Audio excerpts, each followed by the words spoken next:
সূত্রে জানা যায়, গত 4 সেপ্টেম্বর পলাশীপাড়া থানার হাটিখালি এলাকার ভবেশচন্দ্র বিশ্বাস নামের 60 এক বাসিন্দা থানার গোপীনাথপুর এলাকার একটি রাষ্ট্র ব্যাংক থেকে 2 লক্ষ টাকা তুলে সাইকেল চালিয়ে বাড়ি ফিরছিলেন।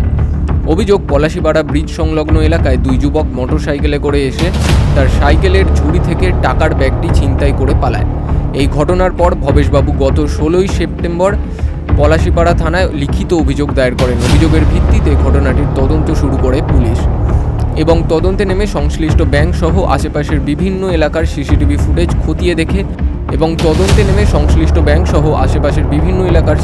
ফুটেজ খতিয়ে দেখে হরিহরপাড়া থানার শাহজাদপুর এলাকার বাসিন্দা আশিক শেখ নামের এক যুবককে শনাক্ত করে। সেই মতো গতকাল রাতে পলাশীপাড়া থানার পুলিশের একটি বিশেষ দল শাহজাদপুর এলাকায় গিয়ে অভিযুক্ত ওই যুবককে তার বাড়ি থেকে গ্রেপ্তার করে পলাশীপাড়া থানায় নিয়ে আসে। এখন অবধি যেটা আমরা জানতে পেরেছি, এদেরই একটা টিম, এরা ম্যাক্সিমাম একটু নিজের এলাকার থেকে বাইরে, যেখানে এদের পরিচিতি কম, সেখানে ব্যাংক, পোস্ট অফিসে এরা উঠ পেতে বসে থাকে সকাল থেকে। এমনি বুকে একটা ব্যাংকের বই নিয়ে বুক পকেটে রেখে দিয়ে বসে থাকবে যে ব্যাংকে আসছে, কাজে গেছে কোনো।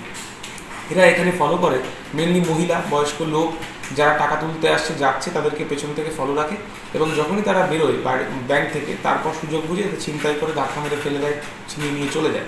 তো আমরা এখন অবধি ওর কাছ থেকে যেটা জানতে পেরেছি, আমাদের থানা এবং অ্যাডজেসেন্ট এরিয়ায় প্রচুর ক্রাইমও করেছে অন্যান্য থানাতে, সেটা আমরা পিসি পিরিয়ডের ওর থেকে আমরা বের করবো এবং বাকিটা রিকভারির চেষ্টা করবো। 2 লক্ষ টাকাও রিকভারির আমরা চেষ্টা করবো।